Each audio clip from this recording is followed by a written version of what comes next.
할렐루야. 우리 주위 돌아보시면서 영혼이 잘된 같이 범사가 잘되고 강건해집니다. 인사 나누시겠습니다. 영혼이 잘된 같이 범사가 잘되고 강건해집니다. 오늘은 갈라디아서 5장 14절 말씀을 중심으로 율법의 완성, 이와 같은 제목으로 말씀의 은혜를 나누고자 합니다. 구약 성경의 기록에 의하면 출애굽한 이스라엘 백성들은 적과 꿀이 흐르는 가나안 땅을 목전에 두고 모세로부터 리더십을 이어받은 여호수아와 함께 요단강을 건너 이른바 가나안 정복 전쟁을 시작하게 됩니다. 이렇듯 새롭게 이스라엘을 이끌게 된 여호수아는 여호와 하나님으로부터 요단을 건너 하나님께서 이스라엘 자손에게 주시는 가나안 땅으로 가게 될 것을 약속받게 됩니다. 또한 여호수아 1장 3절 4절 말씀입니다. 내가 모세에게 말한 바와 같이 너희 발바닥으로 밟는 곳은 모두 내가 너희에게 주었노니 곧 광야와 이 레바논에서부터 큰 강 곧 유브라데 강까지 해쪽 속의 온 땅과 또 해지는 쪽 대해까지 너희의 영토가 되리라. 아멘. 하나님께서는 여호수아와 이스라엘 백성들에게 아주 구체적으로 주실 그 땅의 규모와 크기와 위치까지도 상세하게 약속해 주십니다. 이와 함께 하나님께서는 새롭게 지도자가 된 여호수아에게 모세와 함께 하셨던 것 같이 여호수아와도 함께 할 것이며 결코 떠나거나 버리는 일이 없을 것이라고 하시면서 여호수아 1장 7절입니다. 오직 강하고 극히 담대하여 나의 종 모세가 네게 명령한 그 율법을 다 지켜 행하고 우로나 좌로나 치우치지 말라. 그리하면 어디로 가든지 형통하리니. 아멘. 이렇게 약속하시며 당부하십니다. 하나님은 여호수아에게 강하고 담대하라고 하십니다. 이렇게 말씀하시는 근거로 하나님은 내가 너희의 조상에게 맹세하여 라는 말씀으로 자신이 약속하신 말씀은 반드시 이루시는 변개치 않으시는 분이기 때문에 믿음을 가지고 강하고 담대하라는 것입니다. 사랑하는 여러분, 여호수아가 강하고 담대할 수 있는 근거가 무엇입니까? 그것은 이미 이스라엘 백성들의 조상들에게 언약하신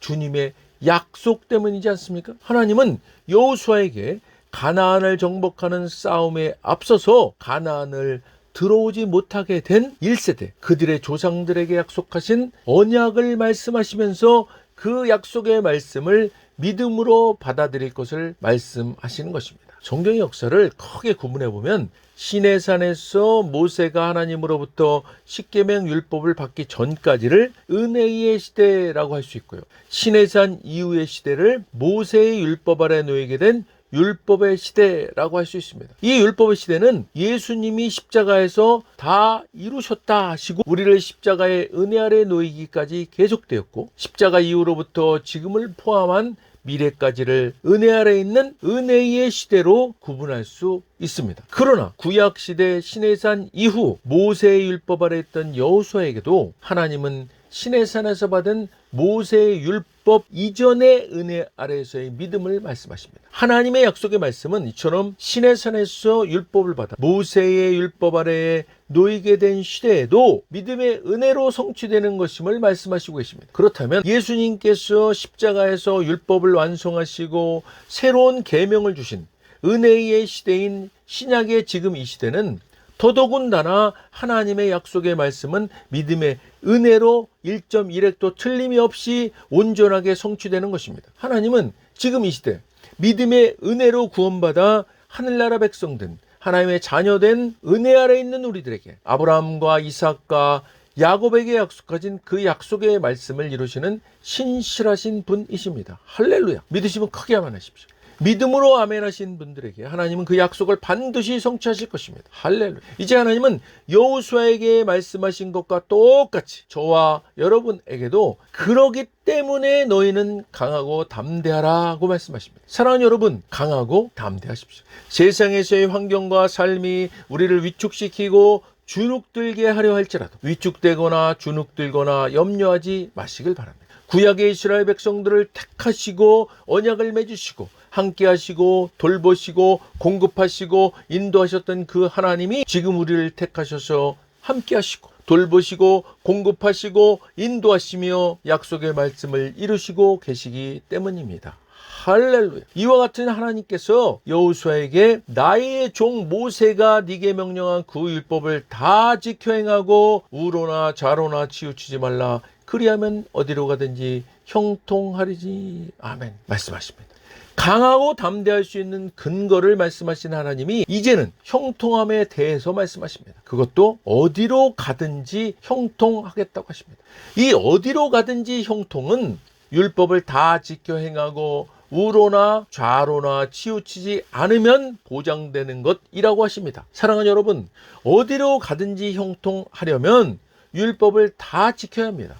구약의 모세 율법 아래 있을 때 어디로 가든지 형통하려면 율법을 다 지켜 행하고 우로나 좌로나 치우치지 말아야만 했습니다. 모세가 여호수아에게 명령한 율법은 십계명을 포함한 창세기, 출애굽기, 레위기, 민수기, 신명기에 모세오경에서 말씀하고 있는 모세 율법을 말합니다. 실로 이 방대한 율법을 여호수아가 과연 다 지켜 행할 수가 있었겠습니까? 그것은 100% 불가능했을 겁니다. 그렇다면 하나님은 다 지켜 행할 수도 없는 율법을 다 지켜 행해야 여호수아에게 어디로 가든지 형통하게 하신다고 한 것일까요? 그렇다면 하나님은 애당초 어디로 가든지 형통케 하실 생각이 아예 없으셨으면서 거짓되게 과장해서 말씀하신 것일까요? 사랑하는 여러분, 하나님은 절대로 지키지도 않으실 말씀을 거짓되게 과장해서 하실 분이 아니시지 않습니까? 그렇다면 하나님은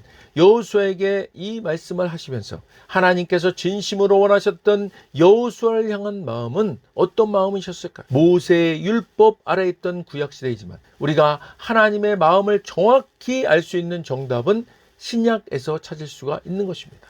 로마서 3장 20절 보겠습니다. 그러므로 율법의 행위로 의롭다 하심을 얻을 육체가 없나니 율법으로는 죄를 깨달음이라. 아멘. 비록 여호수아가 구약의 율법 아래 있었을지라도 하나님께서는 당신의 진실한 마음을 깨닫기를 원하셨던 것입니다. 그렇다면 여호수아가 무엇을 깨닫기를 원하셨던 것일까요? 자, 방금 읽은 로마서 말씀에 그 해답이 있습니다. 하나님은 여호수아가 그 방대한 모세율법을 자신의 힘과 능력으로는 결코 다 지킬 수 없는 것임을 깨닫고 하나님께 은혜를 구하기를 원하신 것입니다. 이처럼 율법 아래 있던 구약시대에도 하나님은 은혜의 통로를 예비하시고 깨닫고 구하는 자에게 형통의 은혜를 베푸시기를 원하시는 분이십니다. 하물며 예수 그리스도께서 우리의 구원주로 오셔서 우리를 십자가의 은혜 아래 있게 하신 은혜의 이 시대에 하나님은 당연히 우리를 어디를 가든지 형통케 하시는 은혜를 베푸시기를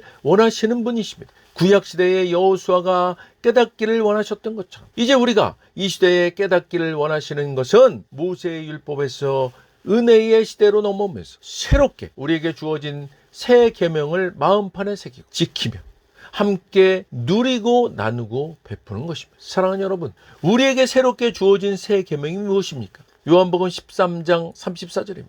새 계명을 너에게 주노니 서로 사랑하라. 내가 너희를 사랑한 것 같이 너희도 서로 사랑하라. 아멘. 사랑하는 여러분, 구약의 모든 율법은 이제 예수님께서 우리에게 주신 새 계명으로 완성되었습니다. 예수님께서 주신 새 계명 서로 사랑하라입니다. 갈라디아서 5장 14절입니다. 온 율법은 네 이웃 사랑하기를 네 자신같이 하라 하신 한 말씀에서 이루어졌나니. 아멘. 이웃 사랑하기를 자기 자신같이 서로 사랑하는 것, 이것이 바로 율법의 완성이요 마침표인 것입니다. 성경 66권 전체에 있는 그 모든 율법과 규례는 서로 사랑하라는 새 계명 아래에 있는 초등교사일 뿐입니다. 사랑하는 여러분, 서로 사랑하십시오. 우리가 모든 신앙생활에 100점 만점을 받는다 할지라도 그것 또한 서로 사랑하라는 새 계명 아래에 있는 초등교사일 뿐입니다. 교회에서나 가정에서나 직장에서나 서로 사랑해야 합니다. 사랑 없는 교회생활, 사랑 없는 가정생활, 사랑 없는 직장생활, 사랑 없는 선행, 지금 우리가 이것들 중에 하나라도 해당되는 것이 있다면 우리는 예수님께서 주신 새 계명을 심각하게 불순종하고 있는 것이 되는 것입니다.